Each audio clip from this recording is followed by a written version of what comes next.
આણંદના ઉમરેઠમાં ઠેર ઠેર વરસાદી પાણી ભરાયા. લાલ દરવાજા, બારાહી દરવાજામાં પાણી ભરાયા. પાણી ભરાતા વાહન ચાલકોને હાલાકી.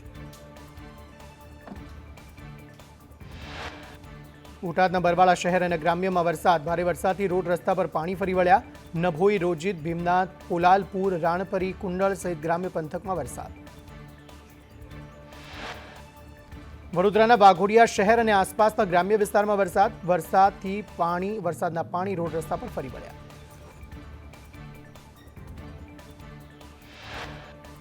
આણંદના ઉમરેઠ પંથકમાં ધોધમાર વરસાદ વરસ્યો. ઉમરેઠ અને આસપાસના ગ્રામ્યમાં વરસાદી માહોલ. વરસાદી પાણી રોડ રસ્તા પર ફરી વળ્યા.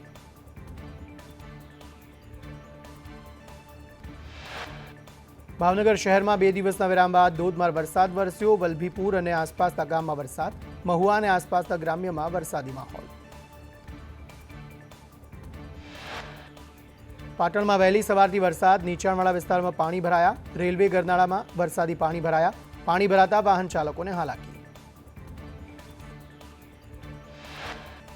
પાટણ, સિદ્ધપુર, સરસ્વતી તાલુકામાં ધોધમાર વરસાદ. કાલેડા, દશાવડા, કલ્યાણા, નિંદ્રોડામાં વરસાદ. તો વળી સરસ્વતી તાલુકાના વદાણી, ભીલવણ, લાખડપ, જાખા સહિતના ગામોમાં પણ વરસાદ.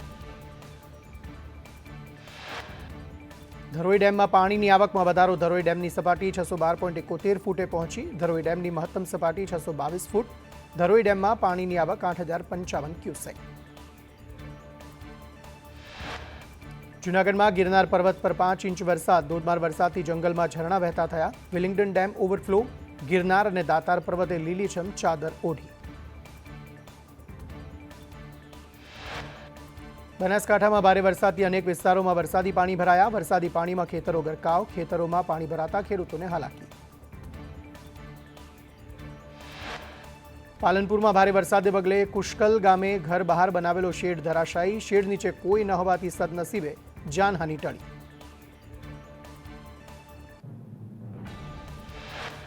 બનાસકાંઠાના પાલનપુરમાં અનેક વિસ્તારોમાં વરસાદી પાણી ભરાયા. અનેક સોસાયટીઓમાં પાણી ભરાયા. ઘૂંટણસમાં પાણી ભરાતા લોકોને હાલાકી.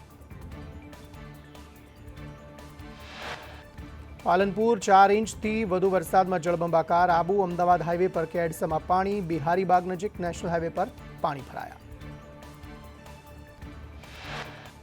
પાલનપુર 4.25 ઇંચ વરસાદથી પાણી. નીચાણવાળા વિસ્તારો પાણીમાં ગરકાવ. મફતપુરા, જૂના બસ સ્ટેન્ડમાં પાણી ભરાયા. પાણી ભરાવાથી સ્થાનિકોને મુશ્કેલી.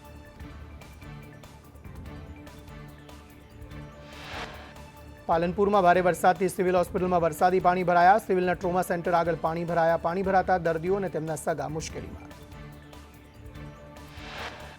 ડીસામાં બાઈવાડા ગામમાં વરસાદી પાણી ભરાયા. ગામમાં જવાનો રસ્તો અવરજવર માટે બંધ. ગામમાં શાળા, ડેરી અને ઘરો આગળ પાણી. પાણી ભરાતા પશુપાલકો, ખેડૂતો મુશ્કેલીમાં.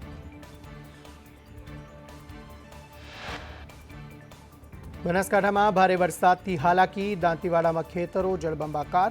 ખેડૂતોના પાકને નુકસાનની ભીતિ. ડીસાના કુચાવાડામાં વરસાદથી દુકાનને નુકસાન. વહોળાનું વેણ આવતા દુકાનનો ભાગ ઢળી પડ્યો. મોડી રાત્રે વરસાદથી ડીસામાં પાણી ભરાયા. દ્વારકાના દરિયામાં પવન સાથે ભારે કરંટ. દરિયા કિનારે 10 થી 15 ફૂટ ઊંચા મોજા ઉછળ્યા. ભડકેશ્વર મહાદેવ મંદિર પાછળ મોજા ઉછળ્યા. દરિયામાં ભારે કરંટને પગલે સિક્યુરિટી તૈનાત. હવામાન વિભાગ અનુસાર રાજ્યમાં આગામી 7 દિવસ વરસાદની આગાહી. સાબરકાંઠા, અરવલ્લી, મહીસાગરમાં અતિભારે વરસાદની આગાહી. ગીર સોમનાથ, અમરેલીમાં ભારે વરસાદની આગાહી.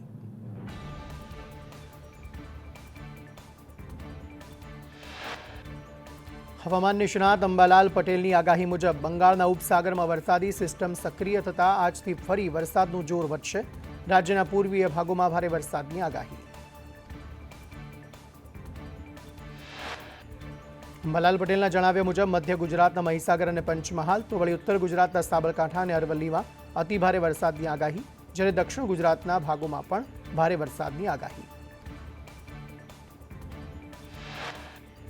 અરબ સાગરના ભેજના કારણે સૌરાષ્ટ્રના અનેક જિલ્લાઓમાં ભારે વરસાદની આગાહી. અંબાલાલ પટેલની આગાહી મુજબ જૂનાગઢ, અમરેલી, ભાવનગર, રાજકોટ અને કચ્છમાં અતિભારે વરસાદ વરસી શકે.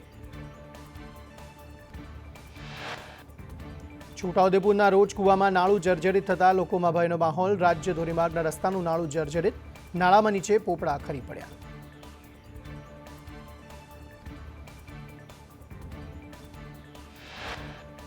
તો ડાંગ વહીવટીતંત્રએ અંબિકા નદીનો પુલ વર્ષ માટે ભારે વાહનો માટે બંધ કર્યો. બ્રિજ નબળો જણાતા જિલ્લા કલેક્ટરે પ્રતિબંધ મૂક્યો. મહારાષ્ટ્ર માટે વૈકલ્પિક માર્ગનો ઉપયોગ કરી શકાશે.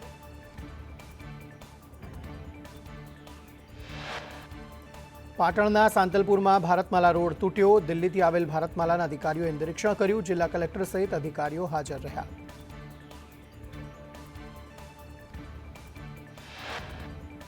રોડમાં થયેલી કામગીરીના સેમ્પલ પણ લેવાયા. ક્ષતિ જણાય તો કોન્ટ્રાક્ટર સામે કાર્યવાહી થશે. તૂટેલા રોડની કામગીરી 15 દિવસની અંદર કરાશે.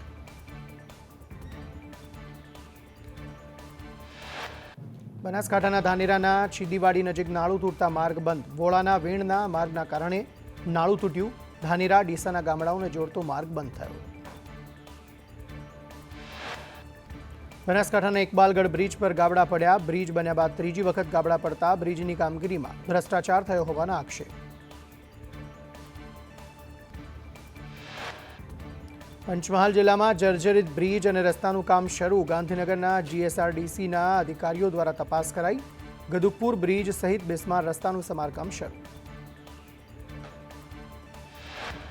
ગાંધીનગરથી ચિલોડાને જોડતો બ્રિજ જર્જરિત. બ્રિજની રેલિંગના બદલે તંત્રએ માત્ર પતરા લગાવ્યા. બ્રિજની બીજી બાજુ આખી રેલિંગ જર્જરિત હાલતમાં.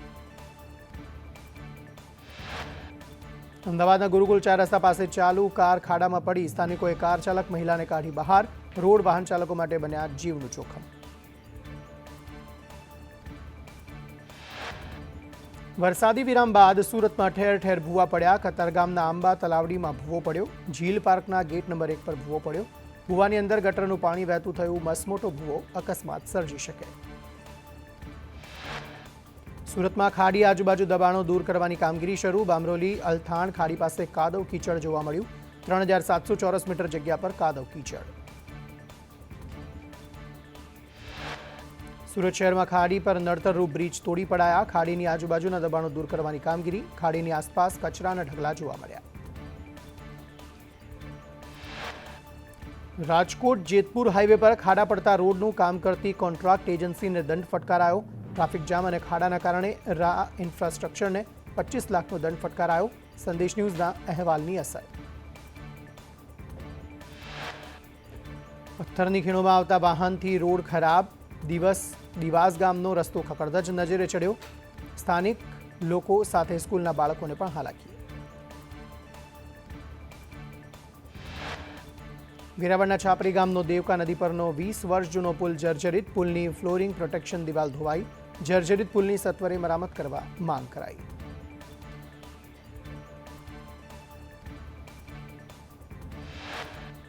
વડોદરાના પાદરા નજીક ગંભીરા બ્રિજ દુર્ઘટનામાં 5 દિવસ બાદ પણ રેસ્ક્યુ ઓપરેશન યથાવત. મહીસાગર નદીના પાણીના વહેણમાં ફસાયેલા વાહનો બહાર કઢાયા.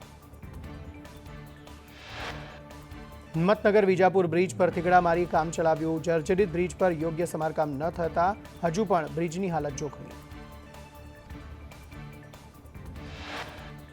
બહુચરાજી ભાજપ તાલુકા પ્રમુખે ભાજપ ધારાસભ્ય પર આક્ષેપ કરતા કહ્યું, છેલ્લા 6 મહિનાથી સુખાજી ઠાકોર હાજર રહેતા નથી. સંગઠન અને ધારાસભ્ય વચ્ચે સંકલન ન હોવાનો આક્ષેપ.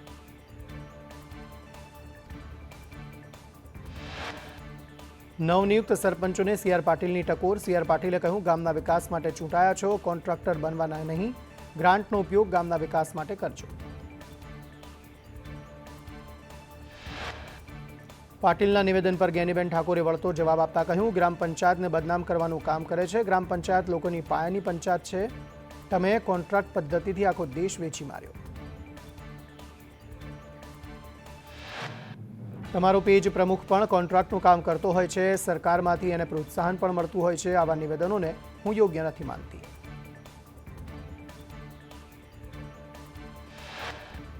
ગુજરાત કોંગ્રેસમાં જ્ઞાતિવાદનો પેજ ફસાયો. કોંગ્રેસના પાટીદાર નેતાઓએ રાહુલ ગાંધી પાસે અલગથી સમય માંગ્યો. મનહર પટેલે કહ્યું, નિર્ણય લેતા પહેલા પાટીદાર સમાજને વિશ્વાસમાં લેશો. ગુજરાતના ખેડૂતોના હક માટે કોંગ્રેસ આંદોલન કરશે. ખેડૂતો સાથે થઈ રહેલા અન્યાયને લઈ આંદોલન થશે. વિવિધ જિલ્લા તાલુકા સ્તરે કોંગ્રેસ આંદોલન કરશે. પાક વીમો, જમીન માપણી, પોષણક્ષમ ભાવ મુદ્દે આંદોલનનું આયોજન. પાટીદારો બાદ કોળી સમાજે સરકાર સામે મોરચો માંડ્યો. ભાજપના ધારાસભ્ય હીરા સોલંકીના વડપણમાં ગાંધીનગરમાં અખિલ ભારતીય કોળી સમાજની બેઠક મળી. કહ્યું, સરકારી ભરતીમાં કોળી સમાજને અન્યાય થયો. બિન રાજકીય બેઠકના નામે કોળી સમાજે કહ્યું, જીપીએસસીની ભરતીમાં ટકાવારી રેશિયોમાં વિસંગતતા થઈ. ગુજરાતમાં મૌખિક 50% અને લેખિત 50%થી અન્યાય થયો. જૂનાગઢનું ભવનાથ મંદિર ફરી વિવાદમાં. મહંતની ગાદીને લઈને 2 સંતોએ અરજી કરી. સાધુ કૌશિકગીરી અને અમરગીરીએ અરજી કરી. હરિગીરી બાપુની સમય મર્યાદા પૂર્ણ થાય છે. 31 જુલાઈએ મુદત પૂર્ણ થાય છે.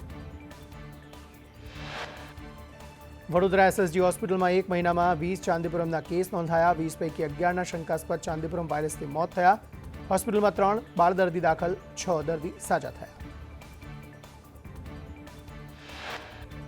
Ahmedabad civil superintendent doctor Rakesh જોશીનો ખોડિયાર મંદિરમાં દાણા જોવડાવતો video viral. Civil hospital campus આવેલા મંદિરને ખસેડવા, માતાજીની રજા લેવા દાણા જોવડાવવા બેઠા હતા ડોક્ટર. અમદાવાદ સિવિલ સુપ્રિન્ટેન્ડન્ટના વિડીયો મુદ્દે ખુલાસો થયો. વાયરલ વિડીયોને લઈ ખોડિયાર મંદિરના પૂજારીએ ખુલાસો કરતા કહ્યું કે મંદિરમાં પરંપરાગત મુજબ દાણા પૂજારીએ જોવડાવ્યા હતા. મંદિર હટાવવાની વાત કરવા સુપ્રિન્ટેન્ડન્ટ વાતચીત માટે આવ્યા હતા. અમદાવાદમાં પ્રહલાદનગરનું મેકડોનાલ્ડ એએમસીએ સીલ કર્યું. વેજ નોનવેજ એક જ જગ્યાએ બનાવતા હતા. રસોડામાં અનહાઇજેનિક સ્થિતિને પગલે રેસ્ટોરન્ટ સીલ. સાબર ડેરીમાં દૂધ ભાવ વધારાને લઈને પશુપાલકોએ આંદોલનની જાહેરાત કરી. દૂધ ભાવ વધારા માટે સાધારણ સભામાં રજૂઆત કરાશે. ગીર સોમનાથના લાઠી ગામના સમુદ્ર કિનારે કન્ટેનર તણાઈને આવ્યું. ગામ લોકોએ પોલીસને જાણ કરતા એસઓજી કસ્ટમ સહિતની એજન્સીઓની તપાસ. ગીર સોમનાથના દરિયા કિનારે મળી આવેલ કન્ટેનર તાઇવાન બનાવટનું હોવાનો ખુલાસો. કન્ટેનર શિપમાંથી તણાયા બાદ કાંઠે તણાઈને આવ્યાનું અનુમાન. કન્ટેનર ક્યાંથી આવ્યું, ક્યાં જઈ રહ્યું હતું તે અંગે તપાસ. દ્વારકાના ભાનવડમાં ટીપર વાન ચાલક પીધેલી હાલતમાં દંગલ કરતો ઝડપાયો. પાલિકાએ કચરો એકત્રિત કરવા આપ્યો છે કોન્ટ્રાક્ટ. લોકોએ ટીપર વાન ચાલકને ઝડપી પાલિકાને જાણ કરી. સુરતના ઊન વિસ્તારમાં પથ્થરમારા કરનાર ઝડપાયા. પોલીસે કુલ 17 આરોપીઓની ધરપકડ કરી રાયોટિંગનો ગુનો નોંધી તપાસ હાથ ધરી. 7 આરોપી ઉપરથી પથ્થર ફેંકતા નજરે પડ્યા હતા. મહેસાણામાં 21 લાખ પડાવનાર નકલી આઈએએસ ઝડપાયો. ઠગબાજ અર્પિત શાહ ઉર્ફે ઋષભ રેડ્ડી ઝડપાયો. નકલી આઈએએસ બની વિસનગરના શખ્સને છેતર્યો હતો. અન્ય આરોપીઓ હજુ પણ ફરાર. શોધખોળ ચાલુ.